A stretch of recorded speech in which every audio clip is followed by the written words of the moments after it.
Hey guys, today I'll show you a mystery thriller TV series named The Stranded. Spoilers ahead, watch out and take care. The drama begins with a shot of the mysterious jungle and a solitary flat boat floating upon the boundless ocean. A naked man is submerged beneath the sea. As he looks up through the water, he sees noisy seagulls flying in flocks, as if partaking in a grand escape. Above on the island, a vibrant group of students are on the cusp of graduation. This marks their last day at the private high school on the island. They were all supposed to leave at 6 p.m., but thanks to Joey, the rich kid who pulled some strings with his dad's connections, they've been granted an extra day to indulge in a night of revelry under the lunar eclipse. As the night falls, the air is alive with pulsating music, kissing lovers and wild students letting loose in the boundless freedom of the night. Student Cram receives a dagger with an intricate pattern from his foster father. This dagger was a legacy from Cram's biological father. Just as his foster father is about to reveal Cram's origin story, the lights start flickering. The eclipse is upon them. Clouds shroud the moon and a roaring tsunami sweeps in.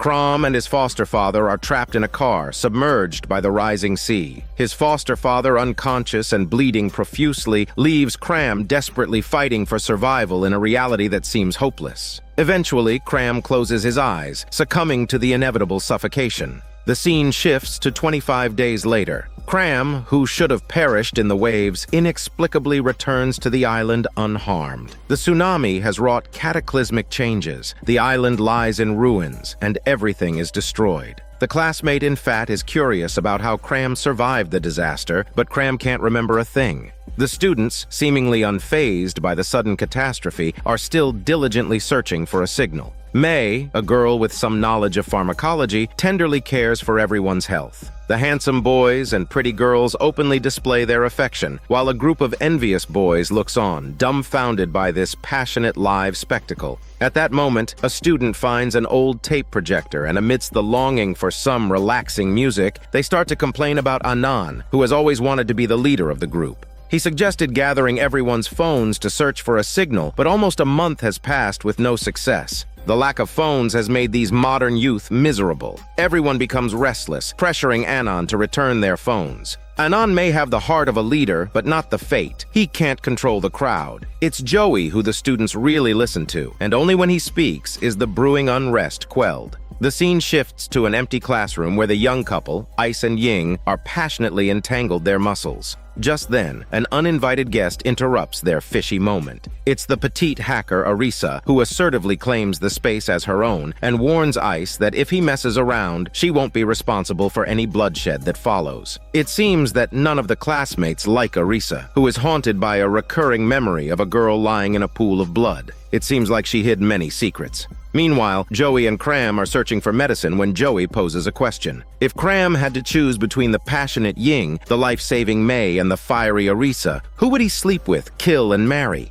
Cram thinks for a moment and responds to sleep with Ying, kill Arisa, and marry May. Joey immediately agrees, suggesting they're on the same wavelength. After all, who wouldn't be attracted to the sexy Ying? And it's clear to Joey that Cram has a thing for May. However, at that moment, May is cozily in her boyfriend Anand's arms, exchanging sweet nothings. Unintentionally, Joey and Cram stumble upon a boat, and Joey suggests that if they can get it down, they could escape the island. But they are unsure about the extent of the damage to the boat, so they decide to climb aboard to check it out. Tragically, Joey falls during the climb, and Cram rushes him to May for emergency care. But May, still just a student and not a real doctor, lacks the experience to handle such a severe accident. Based on Joey's symptoms, May suspects a collapsed lung, requiring a needle to be inserted into the chest cavity to release trapped air. Despite the pain, Joey jokes with Cram, saying he would marry May too, seeing her dedicated efforts. May, trembling with the syringe in hand, hesitates to pierce Joey's chest. Despite the comfort Joey offers, fate is not kind to the optimistic young man, and he dies shortly after. Cram and May are devastated by the loss of their friend before their very eyes.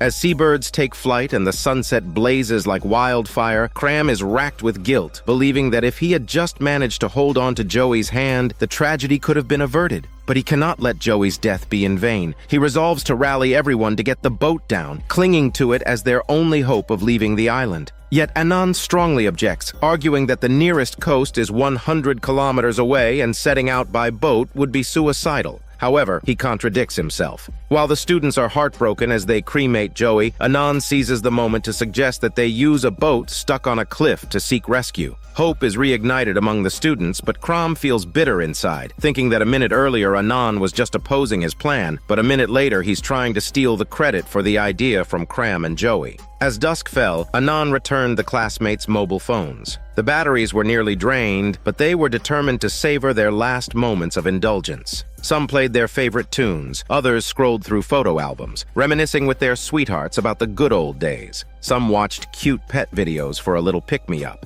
And even though they knew their messages wouldn't go through, some still sent texts to assure their families they were safe. With the last bit of battery life, they captured a momentous group selfie. It was a warm night, a night filled with hope. They didn't know what tomorrow would bring, but at least for tonight, they were content. Elsewhere, Cram sat alone by the dying campfire, perched on a rock, listening to the last voice message left by his foster father, who was about to reveal Cram's origins. But just as he was getting to the crucial part, the phone died. Suddenly, a piercing screech tore through the night, and the island shook violently as if struck by an earthquake. The shrill sound gave Cram a splitting headache, his eyes losing all color until only a frightening white remained. The world around him faded, spinning wildly, before Cram jolted awake. He looked around cautiously, finding himself in a strange jungle. Through the misty haze, he spotted a woman holding a child. As he attempted to get a closer look, the vines at his feet seemed to come alive, entangling his ankles and even strangling his neck. The terrifying sensation of asphyxiation made Cram feel like his end was near. Then he heard someone calling his name. After a desperate struggle, Cram finally came to his senses. The ordeal was like a dream, yet all too real. It was the short-haired girl, Nam, who woke him. Nam was curious about what Cram had seen in his dream, but he found it hard to describe the eerie vision and could only shake his head in frustration. Meanwhile, the carefree students were completely unfazed by the recent strange events. Nam reminded them to be vigilant. The phenomenon was definitely not man-made. There was an odd aura about the island, but the students were not listening, too busy being happy. Anand, who enjoyed playing the leader, tried to take control, but nobody took him seriously. In their eyes, Anand was just a mama's boy. Their defiance reminded Anand of the past. Born into a musical family, he was burdened with high expectations from a young age. However, as the conductor of the orchestra, he had no control. Everyone did their own thing, treating Anand as if he didn't exist. This infuriated Anand's father to no end, wondering how he could have fathered such a useless son. The next day, the young couple Ice and Ying stumbled upon a dreamlike secret hideout. Without a word, Ying began to share her blessings, showcasing her stunning figure up close for Ice's eyes. Ice couldn't resist her chicken body. He stripped down and jumped into the water, and they performed a watery hormone yoga session. Suddenly, Ying felt something was off. The water was unusually warm. The scorching temperature drove the frolicking pair to the shore. Stunned, they stared at the lake steaming with hot water, wondering if their smelly yoga session had caused the water to boil. They quickly gathered their friends to witness this bizarre phenomenon. Gazing at the misty, boiling lake, they exchanged looks of disbelief. They knew they had to hurry up and repair the boat to leave this place. Anand wanted to step up as the leader again, but everyone preferred to listen to Cram. After all, Cram was a native islander with far more practical experience. It was no wonder that Anand wasn't taken seriously. When it came to getting work done, he was clueless, relying on Cram for viable solutions. Cram took the initiative, climbing the cliff with pulleys and ropes while a group of boys below dared not follow. In the end, it was Ice, with his artificial heart, who volunteered to help. Everyone knew about Ice's heart condition. They watched his every step with trepidation. Nam asked Anand why he didn't stop Ace. It was because the rebellious Ice reminded Anand of the disobedient violinist back when he directed the orchestra, which made him recall the disappointed look in his father's eyes and his own weakness. But despite the years, he still couldn't become the leader he dreamed of being. As Ice finally reached the top, the blinding sunlight made him dizzy. In his daze, the pulley he was carrying dropped, hitting Cram hard and leaving a massive bruise on his back. May thought he needed surgery to drain the wound, but she was hesitant to operate on a living person. Cram reminded May of the time she excelled in dissecting frogs, encouraging her to think of him as just a frog. With Cram's support, May mustered up the courage to proceed. Through the mirror, she saw Cram's face, enduring the pain with an almost endearing expression. The two had been in the same class for 3 years without ever speaking. May knew nothing about Cram except his name and that he was the son of a fisherman. This brief interaction brought them significantly closer. May learned that Cram's dream was to become an underwater photographer, exploring the depths of the sea, and Cram was the first to know May dreamed of being a singer, and he didn't laugh at her.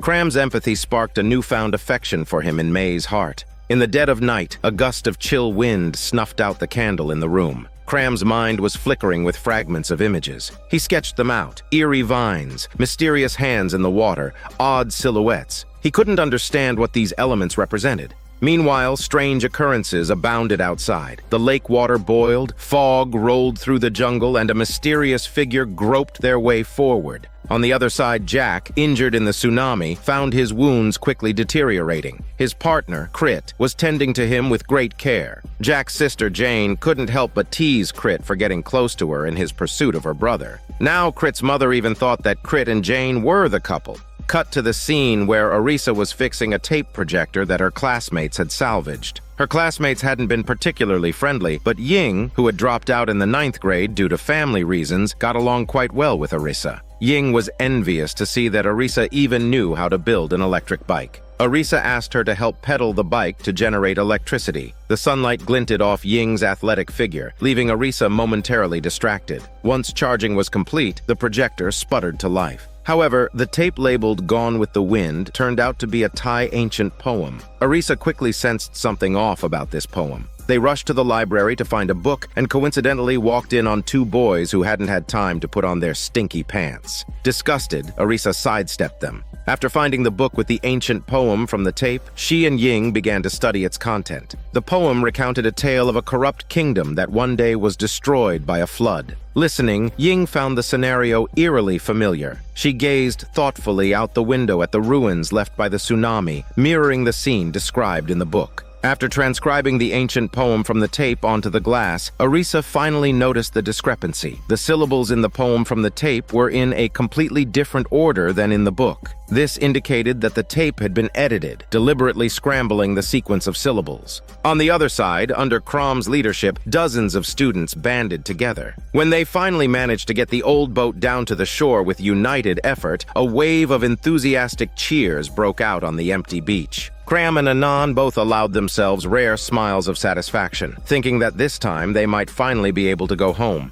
They pushed the boat to the seaside amidst their joyous shouts, but a new problem quickly followed. The boat could only hold 10 people. Who would board the boat once it was fixed? May proposed that the injured Jack should have a spot, as he urgently needed medical attention. Jack's sister was super grateful for May's suggestion. The other students also agreed that Jack should have a seat. However, the choice of the remaining 9 people was yet to be decided. Everyone started to ignore Anan, who had a strong desire to lead and went to eat instead. Helplessly, Anan stared at the Noah's Ark before him, his thoughts drifting back to before he arrived on the island, when his mother sent him off with reluctance. Back then, Anan, who had faced many setbacks, had lost faith in music and vowed never to touch it again. But on this desolate island, the sight of a piano reawakened the musical DNA within him. He couldn't help but play a tune. The beautiful sound of the piano caught everyone's attention, and they gathered around him. Talent and ability were truly the ways to command respect. May, who had never known her boyfriend could play the piano, moved closer to him.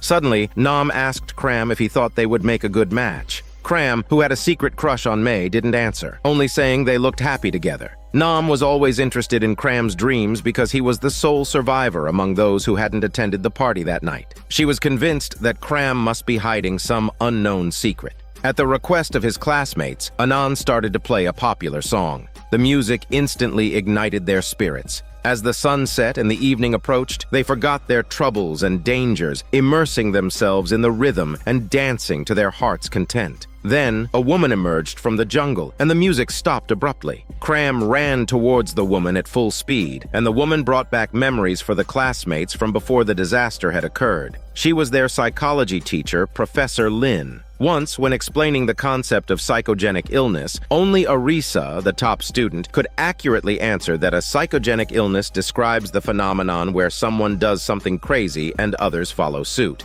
While Arisa was answering the question, the other students were busy passing around little notes mocking Hacker Arisa. Professor Lin called out Anan, who was making a disturbance, and asked him to throw a stone at the window. Anan naturally refused because his conscience told him it was wrong. But Professor Lin said that if one person stood up to do it, and then dozens followed, the rules would be re-established. She asked Anan if he wanted to be the first one to break the rules. These words deeply embedded themselves in Anan's mind, planting the seeds of madness for his future actions. Back to the present, the classmates are caring for Professor Lin, who is lying there unconscious, stirring everyone's curiosity. Despite having conducted a thorough search previously, no other survivors were found, leaving the mystery of where Professor Lin had been all this while. The scene changes to intermittent groaning from a room where the bed is shaking, and the first light of dawn falls on Anan and his girlfriend May, who are engaged in an intense morning workout. 2 minutes later, they finish, and May talks about her dream of becoming a singer, but Anan bluntly tells her she's not cut out for it, instantly killing her interest. She uses looking after Professor Lin as an excuse to leave, pulling up her fishy pants, leaving Anan hormone frustrated.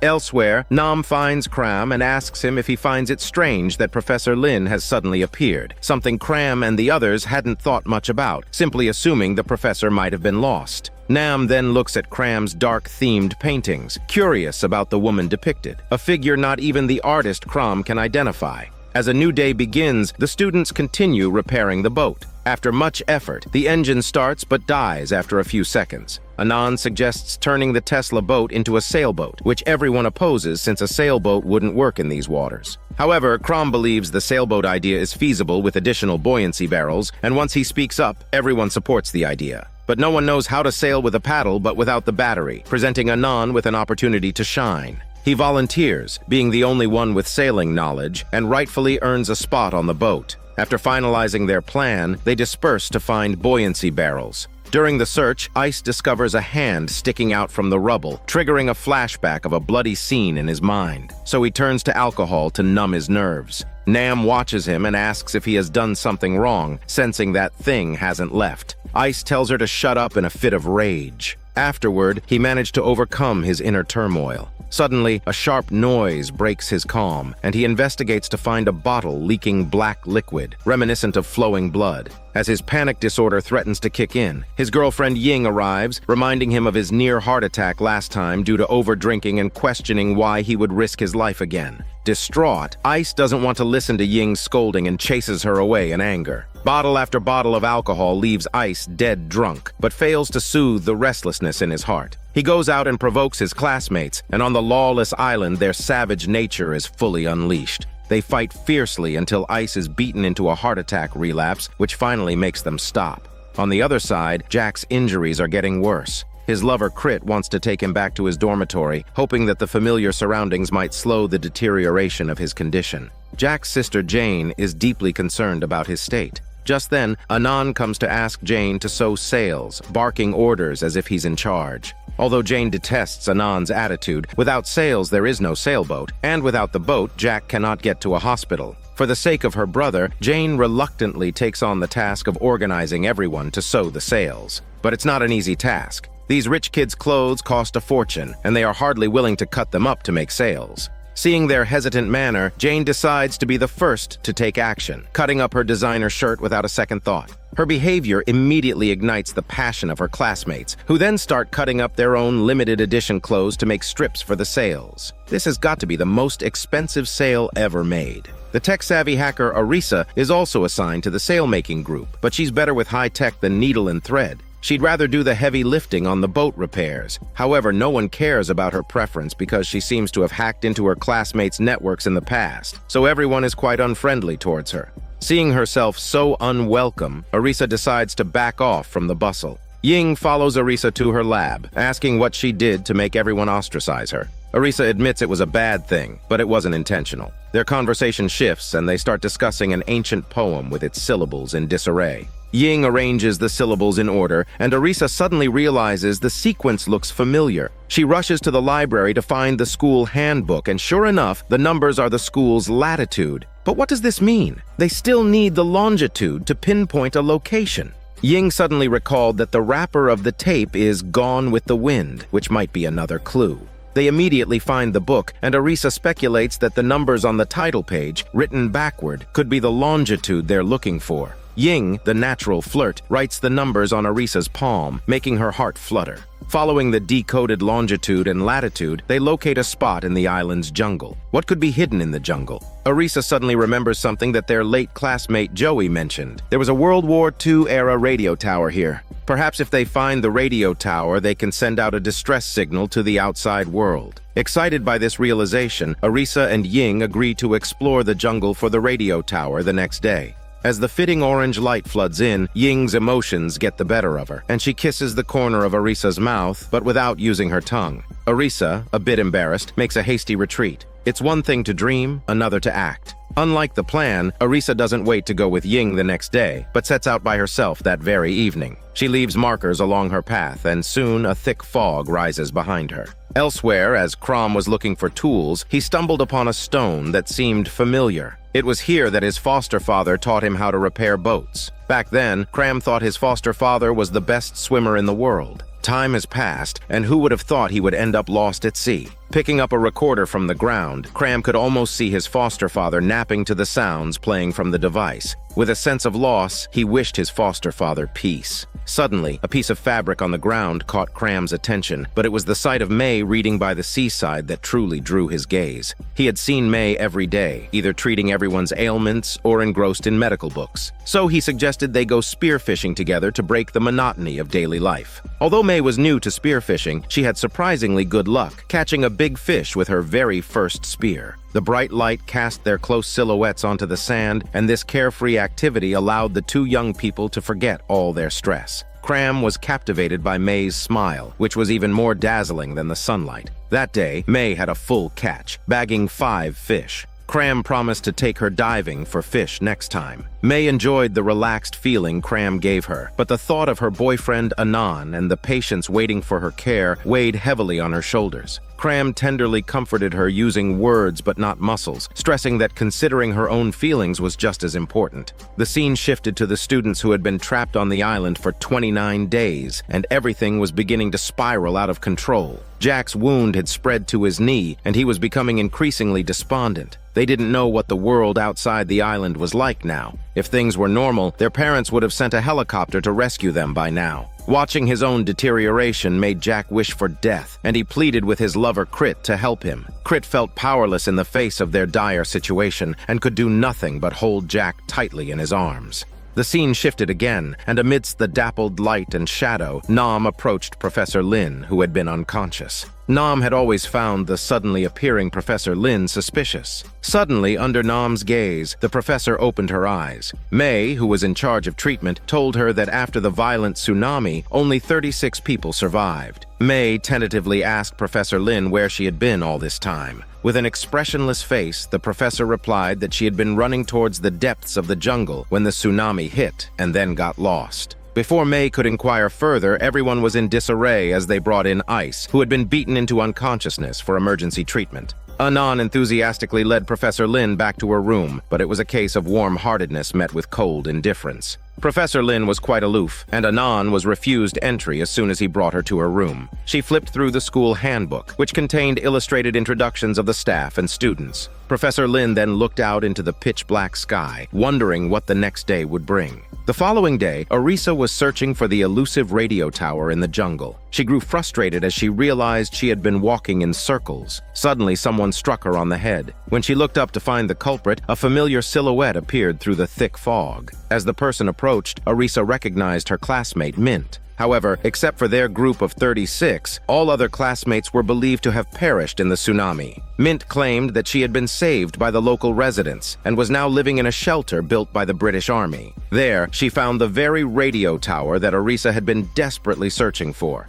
They had already sent out a distress signal and expected rescue in about 3 days. Arisa was overjoyed upon hearing this, but there was something off about Mint's smile. Despite her doubts, Arisa followed Mint, who prohibited her from marking the trees with spray paint. Feeling guilty, Arisa asked Mint if she was still angry about Arisa hacking into her account. Mint appeared unconcerned, saying it was all in the past. Besides, Arisa was the one who hacked everyone's accounts, making her the public enemy now. Hearing that, Arisa could no longer hold back. If Mint hadn't stolen her boyfriend back then, none of the subsequent events would have happened. But Mint scoffed at Arisa's rebuttal, insisting that it was the ex-boyfriend who dumped Arisa, not the other way around. Mint handed Arisa a walkie-talkie so they could stay in touch if they got separated. However, Arisa grew suspicious. After walking for several hours with Mint, the radio tower was nowhere in sight. Then, something strange happened. Mint suddenly appeared behind her and wiped away her markings. Arisa's dissatisfaction boiled over when Mint ominously said she belonged alone in the jungle. At that moment, Arisa realized all talk of burying the hatchet was a lie. Mint still harbored a grudge on her.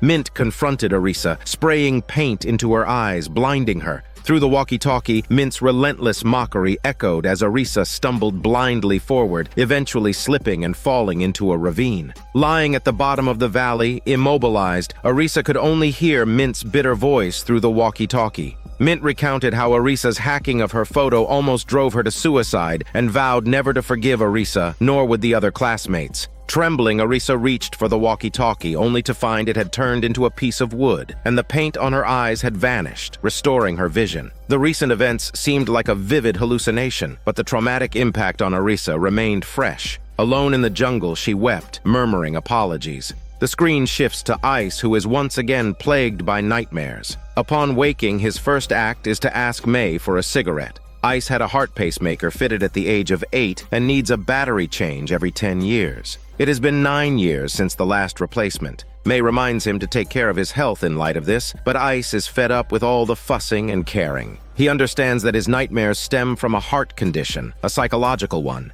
Gathering his courage, he seeks out Nam, known for her sixth sense, begging her to exorcise his demons. However, Nam, though perceptive, has no skill in exorcism. The mischievous Ying suggests that they might as well play along since Ice is clueless about Nam's actual abilities. So Nam begins a pretense of an exorcism ritual. Surprisingly, this half-hearted ceremony brings Ice's deepest troubles to the surface. His thoughts return to that terrifying night when he accidentally killed an unfortunate soul who lay paralyzed in a pool of blood. Ice was helpless in the face of this gruesome accident and nervously drove home. His father looked at the bloodstains on the car and sternly stopped Ice from turning himself in, coldly handing him a bucket of water. A vibrant life was thus erased, and as Ice cleaned the car, he was tormented by his conscience. This event became Ice's haunting heartache ever since. After hearing Ice's story, Nam and Ying are deeply moved. On their way back, they hear strange sounds. Professor Lin is playing a cassette.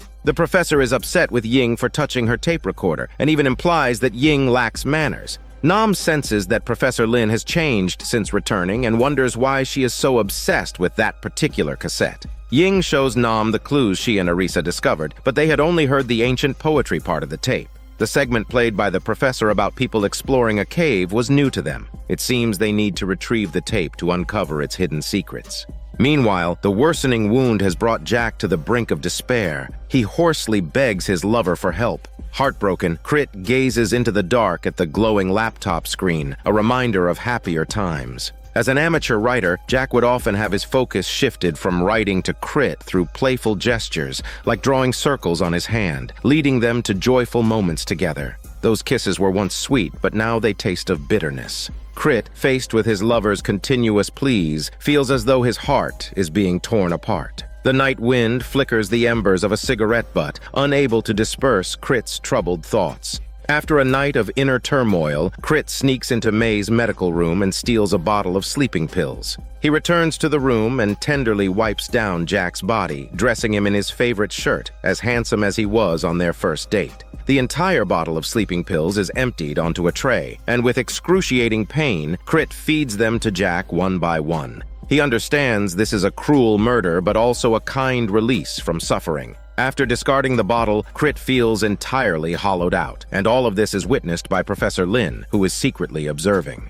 The scene shifts as Cram sketches the picturesque landscape of the lake and mountains before him. Intrigued, Professor Lin takes his drawing to examine it. The woman in the painting has appeared in Cram's dreams multiple times, but he has no idea who he has drawn. With a hint of mystery, Professor Lin suggests to Cram that he may have seen the scenery in the painting before, implying that it might be better to focus on flirting with girls rather than racking his brain over the image. Cram, taking her advice, turns to invite May to join him at the beach. May arrives as promised, and as Cram calculates the perfect moment for a surprise, he decides to first cultivate their relationship by painting a portrait of her. Throughout the process, Cram's lips remain upturned in a smile. Finally, the portrait is complete, and the moment for Cram's surprise arrives. He swiftly strips off his clothes and leaps into the sea with abandon. May is startled by his sudden action. Cram always manages to bring her an unprecedented sense of novelty. With a bit of coaxing from Cram, May also takes the plunge into the ocean.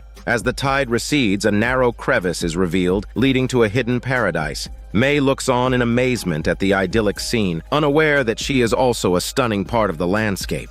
Memories flash back in Cram's mind, perhaps those deeply buried as Professor Lin had mentioned. May is enchanted by the beautiful beach, and Cram seems like an unassuming island at first glance, but upon closer inspection, he's filled with endless charm. Cram remembers that May's dream is to become a singer, and with such a perfect setting, it would be a pity not to invite her to showcase her vocal talent. Nature has a way of bringing one back to their true self, and May begins to sing into the night. Her voice winds through the darkness as the students finish repairing the sailboat's sail. Meanwhile, Arissa remains trapped in the jungle, consumed by guilt and fear, unable to free herself. Crit holds his deceased lover, feeling his last warmth. This day has seen too many joys and sorrows. A cluster of fireflies appears, embellishing the night, their flickering lights like wandering stars. The romantic atmosphere makes the person before one's eyes seem even more beautiful. In a moment of perfect harmony, Cram and May can no longer contain their passion and entwine in a fervent embrace.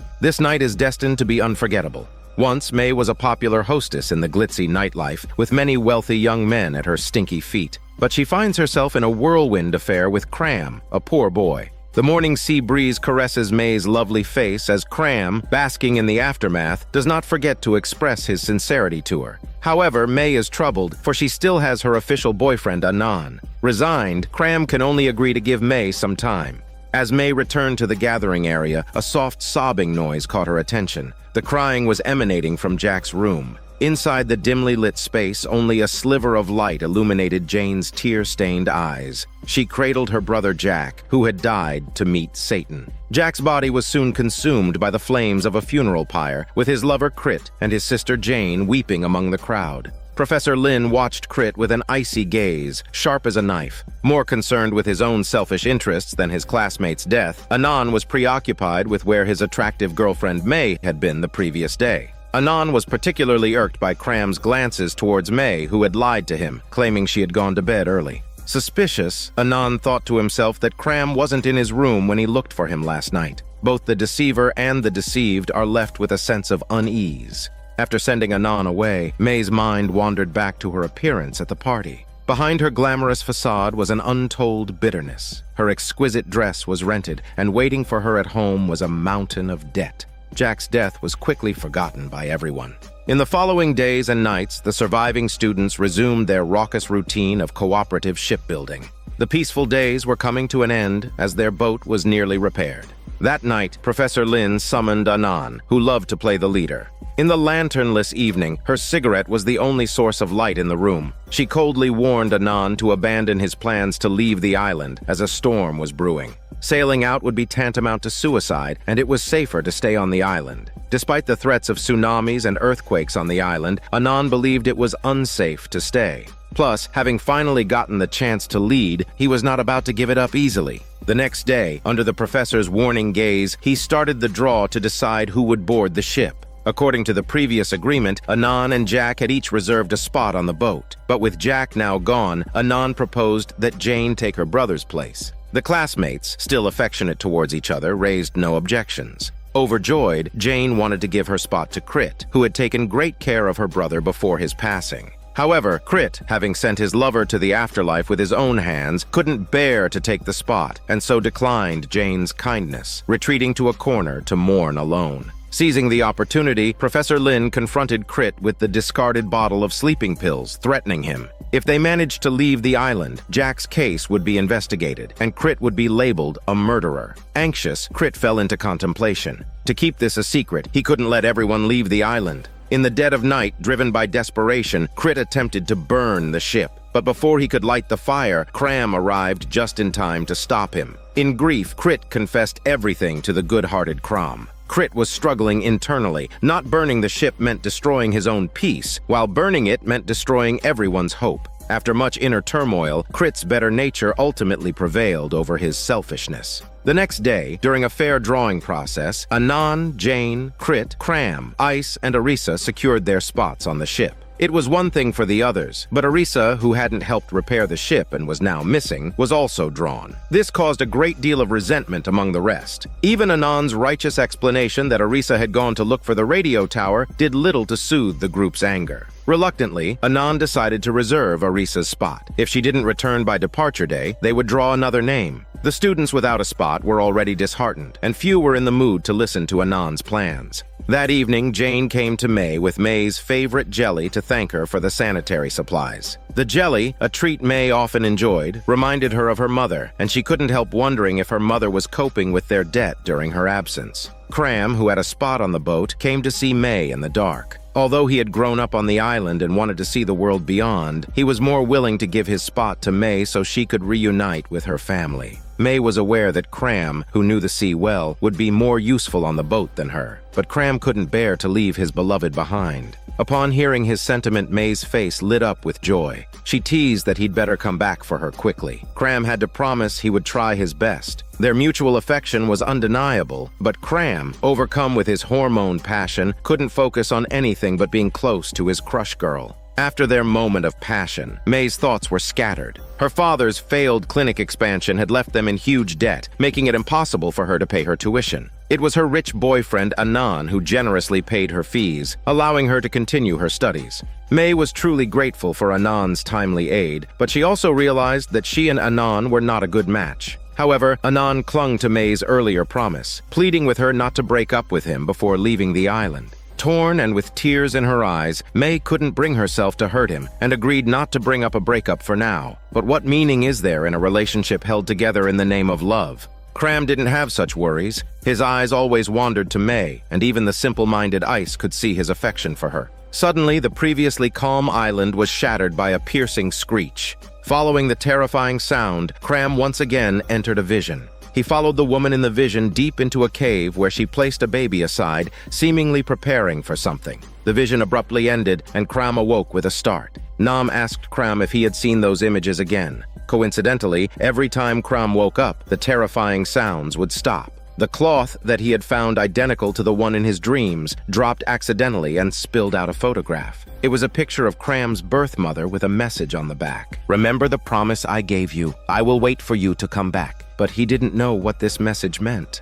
The scene shifts to Ying and Nam sneaking into Professor Lin's house, their movements furtive. They comment that this house has such poor lighting and they can't see anything inside even in broad daylight. The owner of the house is even stranger, seemingly able to live without eating. Suddenly, Professor Lin, who had just left, doubles back, frightening Ying and Nam so much that they quickly hide in a cupboard. But Ying's sunglasses are left outside. Seizing a moment when the professor is distracted, Ying dashes to retrieve her sunglasses. Professor Lin's terrifying footsteps approach, and Ying doesn't even dare to breathe under the table. The professor's sinister smile sends chills down one's spine. Fortunately, she soon leaves with a tape recorder in hand. The two follow closely behind. However, the professor soon disappears into the jungle. The bewildered girls realize she's vanished without a trace, not knowing that she is right behind them, watching coldly. After shaking off the two girls, Professor Lin throws the heavy tape recorder into the lake, implying that another secret sinks to the bottom. Elsewhere, with the boat roster set, those not chosen lie in resigned apathy. Among them, the curly-haired boy concocts a plan. He approaches Anan and suggests they search for Arisa, who has a spot on the boat. If they fail to find her, he argues, at least he should take her place on the boat, bringing his close friend, the bespectacled boy, along for the attempt. Whether they find Arisa or not, they figure they won't be at a loss. It'll be like a camping trip in the jungle. At the entrance of the jungle is an absurdly large termite mound. Following Arisa's markers, they head deeper into the forest. At night, they pitch their tent and sleep. The bespectacled boy looks at his friend's sleeping face and wonders if this private world is a stroke of luck. In the anonymity of the night, he confesses his hormone feelings, whispering that he loves the curly-haired boy. When they wake, the world has changed dramatically. They find themselves on the edge of a cliff, and more bizarrely, they hear cries for help from below. It's Arisa, the very person they were searching for. Elsewhere, Jane is still immersed in the grief of her brother's death. Thankfully, Crit is there to support her. When she returns to land, she plans to introduce her brother's lover to her parents. Crit's heart is a turmoil of emotions, filled with anticipation and shame. Suddenly, Jane finds a bottle of sleeping pills on the bed. Unable to endure the torture of his conscience any longer, Crit decides to come clean to Jane. Enraged by his confession, Jane drags him in front of everyone, publicly exposing his crime. Even though Jack had asked Crit to assist in his death, and despite Crit's deep pain, murder is murder. Jane, in her profound grief, cannot forgive Crit's desperation. She is willing to trade her spot on the boat for help to capture Crit at night. Professor Lin, watching from the shadows, smiles at the scene, her eyes gleaming as she sees Jane and the others imprison Crit. Crit's cries echo through the island, drawing the classmates to the scene to halt Jane's frenzied actions. But on this wild island, the constraints of civilization have already begun to crumble. Jane is determined to make Crit pay a heavy price, and she swears to take the life of anyone who dares to rescue him. Her approach to things is as tough as her appearance. Crit is locked up for a week, forced to eat leftovers swarming with flies, only after Jane has spitefully spat in them. However, for the ravenous Crit, even this disgusting, saliva-tainted meal becomes a rare delicacy. Watching Crit eat with more gusto than a pig, the students are plunged into deep thought. Nam hopes to seek justice from the island's only elder, Professor Lin, who now seems indifferent and unwilling to meddle in their affairs. This is not the problem-solving Professor Lin Nam knew. Nam tentatively asks to borrow the tape with secrets on it, but the professor dismisses her with a curt warning to mind her own business. It's still unclear what has caused this drastic change in the professor's personality. On another note, despite his usually carefree demeanor, Ice sincerely gives up his place on the boat. He has no one waiting for him at home, but he knows that Ying's mother is waiting for her. Therefore, he gallantly offers his spot to his girlfriend. The dazzling sunlight casts a golden halo around them, and Ice's tough but tender care warms Ying's heart. At night, Cram is still baffled by the message on his parents' photo. Suddenly, he sees Professor Lin staring thoughtfully at their Noah's Ark. The firelight casts an even darker shadow on the professor's already somber face. Cram knows she once threatened Crit and seems keen on not letting anyone leave the island. But Professor Lin thinks Cram is overthinking it. She doesn't care whether the others stay or leave. She's only interested in keeping the chosen ones. Cram, who was born and raised on the island, hears the island's name for the first time from the professor. It's Pintu, which means door in Malay. Professor Lin cryptically tells Cram that his way out is here and he has to find it. Cram gazes longingly as Professor Lin's figure disappears into the night. Her words are like a riddle, leaving Cram with more questions than answers. As the scene shifts, the sky, heavy with dark clouds, seems to foreshadow the tempest of human nature that's about to shatter the student's uneasy peace.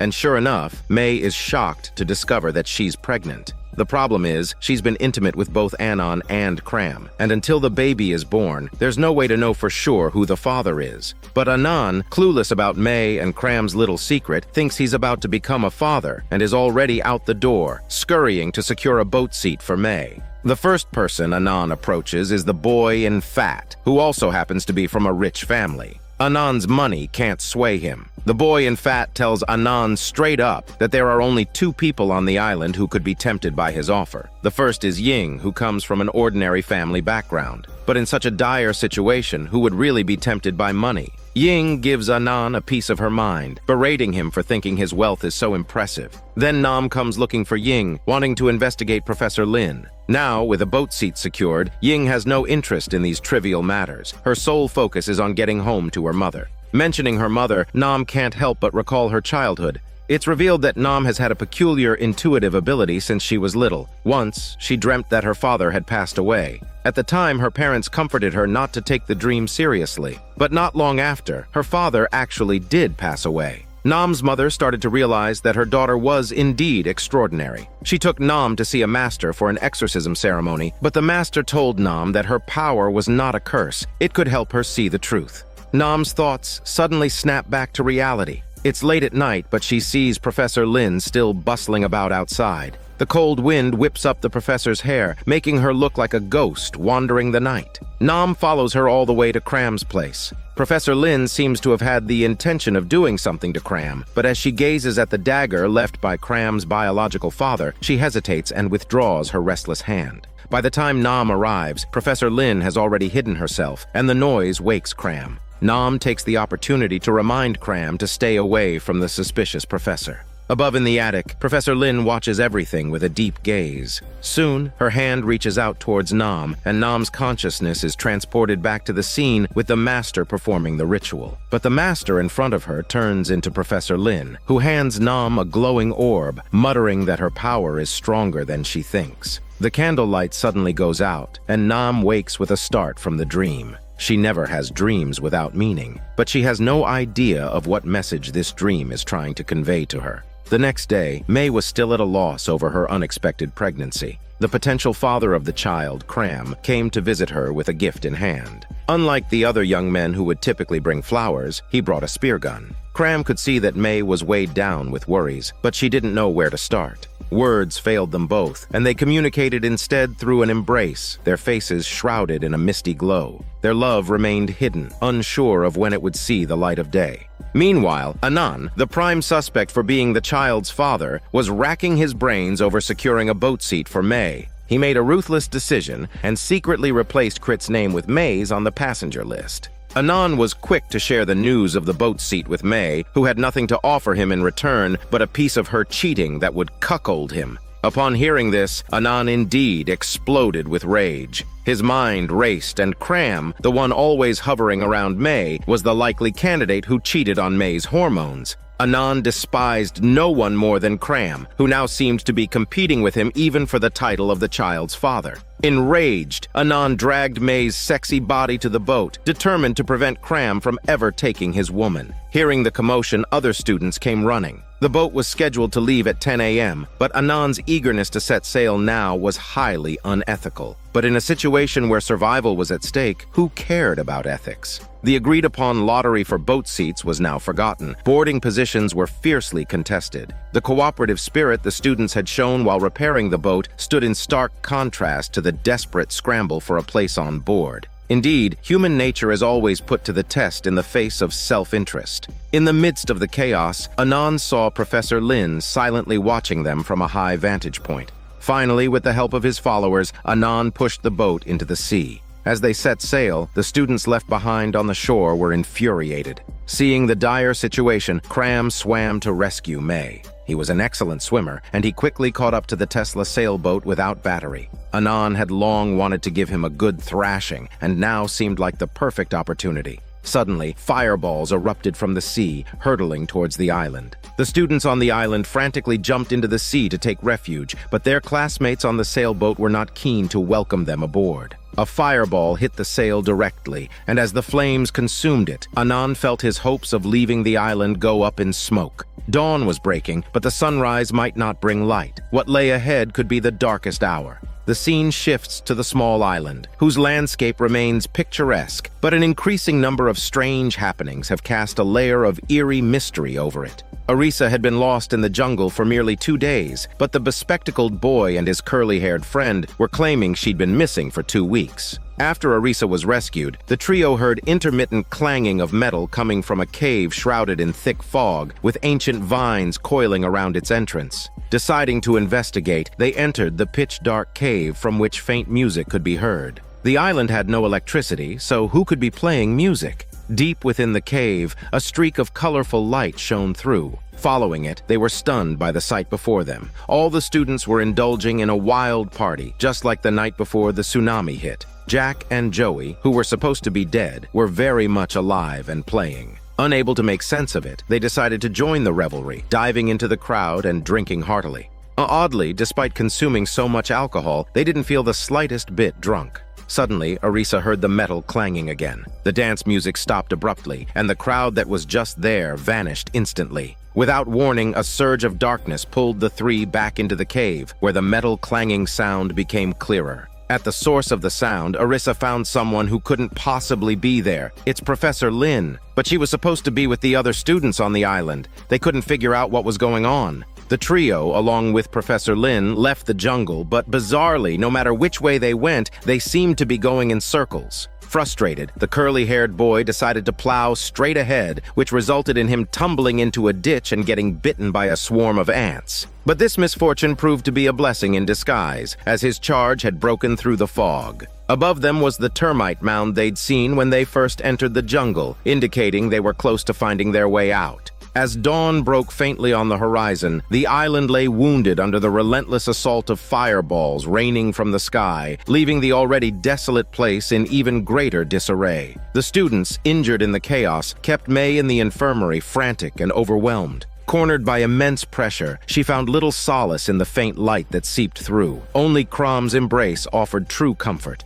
The battle had left the students severely weakened, with no hope of leaving the island. Food was scarce, and it seemed they were truly on the brink of desperation. Anan, with indignation surging within him, confronted Professor Lin to settle scores. In reality, he sought to deflect blame and shift the hatred elsewhere. But the others weren't fools. It was clear that Anan, who had hijacked the boat, was also at fault. Amidst their heated argument, the sudden return of Arisa and her two companions silenced the crowd. Two Professor Lins stood face to face, confounding everyone. The imposter, seizing the moment of the students' shock, made a quick escape which only served to bolster Anan's argument. He rallied the students, proclaiming it was she who had ruined their boat, turning the imposter into a target for collective resentment. Under Anan's lead, they searched with torches in hand. The imposter professor seemed to be waiting for Crom. It turns out, on the night of the tsunami, Crom's foster father had met his end, but Cram had miraculously survived, a mystery that plagued him. The imposter seemed to know the truth, but was cornered by the raucous crowd led by Anan before she could reveal it. Anan tested her with a mention of psychogenic illness, a topic the real Professor Lin had discussed, and her ignorance confirmed their suspicions. Stones were raised, and Anan became the first to break the silence, throwing a stone not at the imposter but at his romantic rival, Cram, injuring him severely. Unsatisfied, Anan prepared to throw another stone, but the imposter professor didn't give him the chance. She let out a piercing chicken scream that left everyone's scalps tingling. Overwhelmed by the sound, Cram blacked out, only to wake up in a dreamlike cave. There, the woman who had long haunted his dreams finally showed her face. It was his mother. She held an infant in her arms with a sorrowful expression, as if wrestling with a difficult decision. Moments later, she walked slowly into the water with her child, and as she submerged, peace returned. Astonished, Cram was brought back to reality by the calls of the imposter professor. Before he could recover from the shocking scene in his dream, she urged him to jump into the raging sea with her. This was no Titanic reenactment. Who would want to leap into the ocean with an old woman? The imposter professor had no choice but to jump alone, while Cram was seized by Anan, mistaken as an accomplice. Cram and Crit became brothers in misfortune. Crit mused that they didn't truly understand those they thought they knew well. Cram felt this deeply. He had once asked his foster father if his biological mother loved him. With affection, the foster father told him his name, Cram, carried the color of the ocean, signifying the vastness of her love like the endless sea. But Cram couldn't comprehend why his biological mother would walk into the lake with a child. In confusion, Cram could only cry like a giant baby. The scene changes abruptly. Everyday tools have now become weapons. Anan has finally achieved his ambition to become the ruler, and the group's blind obedience ensures they respond to his every call. The island's survivors are now split into two factions, the barbaric faction led by Anan, and the rational faction with May and others. Nam from the rational faction doesn't believe that the imposter professor is the demon they make her out to be. Otherwise, she would have killed them all by now. However, the barbaric faction is determined to kill the imposter. Intoxicated by power, Anan cannot extricate himself as he occupies the observatory that once belonged to Cram, mocking Cram's paintings with cold sarcasm. The rational faction believes that Anan, in comparison to the imposter professor, is more like the devil himself. How will they rescue Cram from this devil's clutches? May comes up with a rescue plan. On a dark and windy night, members of the rational faction use Arisa's invention, a bicycle generator, to project a Daniel CC movie. The young boys guarding Cram can't resist this ultimate temptation. They leave one behind and rush to watch the movie. However, the hastily assembled circuit is unstable and the power soon goes out. Despite this, their diversionary tactic is a complete success, and May and her companions rescue Cram. The chase through the barren mountains is heart-stopping, but fortunately they manage to escape. Unbeknownst to them, Anan has already blocked their way. In a rage, he burns the bamboo raft that May had prepared, heartbroken as he watches his girlfriend who planned to elope with Cram. He can't understand what May sees in this loser, but May firmly takes Cram's arm, her silent answer. Anan, furious like a wild beast, recklessly swings his knife at the adulterous pair. Cram urges him to calm down, but Anan becomes even more enraged, yelling that he got his girlfriend pregnant and there is no way for him to calm down. Cram is stunned by this unexpected revelation, and Anan takes the opportunity to attack. Seeing Cram at a disadvantage, May uses the spearfishing technique that Cram himself taught her to end the struggle. May and Cram flee into the jungle without looking back, yet the moment they enter the jungle, May disappears without traces of her smell. In the dark forest, only the imposter professor, torch in hand, waits for Cram with the same old proposition that he should come with her if he wants to know the truth. On the other side, the barbaric faction sees May as a traitor. Using the pretext that May is carrying his child, Anan spares her for the time being. He imprisons May, knowing that if he finds out the child isn't his, he will never let the child live. Anan's words send chills down May's spine, fear pervading the darkness. The barbaric faction led by Anan has given up any hope of rescue and decided to rule the island as kings.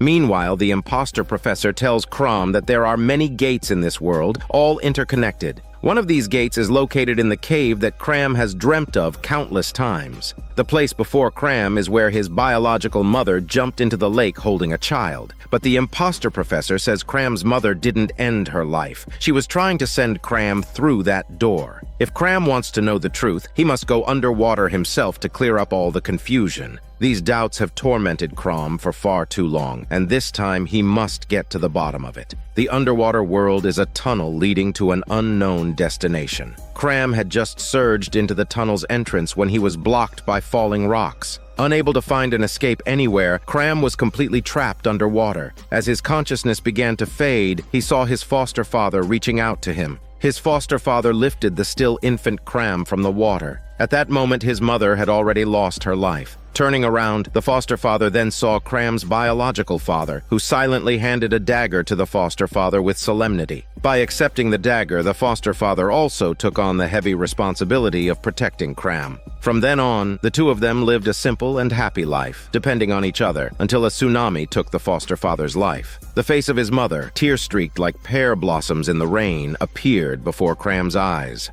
Suddenly, Cram awoke with a start, regaining his strength and desperately searching for an exit. This time, he finally escaped to safety. But what awaited him was an endless flight of stone steps. Cram stepped onto the staircase, each step leading to the unknown and mysterious. A huge iron door appeared at the end of the stone steps. Cram pushed open this mysterious door with all his might, and was met with a blinding golden light that made it hard for him to keep his eyes open. While Anan was creating a new world on the other side, Cram seemed to have discovered a new world of his own. He wandered aimlessly in the world on the other side of the door, where a road sign for the highest point hinted at his current location. On the deserted highway, a red backpack stood out conspicuously. Curious, Cram opened the backpack only to realize he had been fooled. The scrap metal inside was inscribed with the word "Fool." Then an arrow whizzed past his side. He had become the target of a group of hunters and could only run for his life. Suddenly, everything in front of him was so shocking that Cram nearly forgot he was fleeing for his life. The whole of Thailand in view had become an ocean. Indeed, the world beyond the island had also been severely damaged by disaster. His pursuers were close behind. One of the girls recognized Cram, and the person in a mask next to her revealed their face, and Cram was stunned. It was Joey, the one who first died during the emergency. And with that, the story ends abruptly. This is Daniel CC Movie Channel. Stay safe and enjoy your day.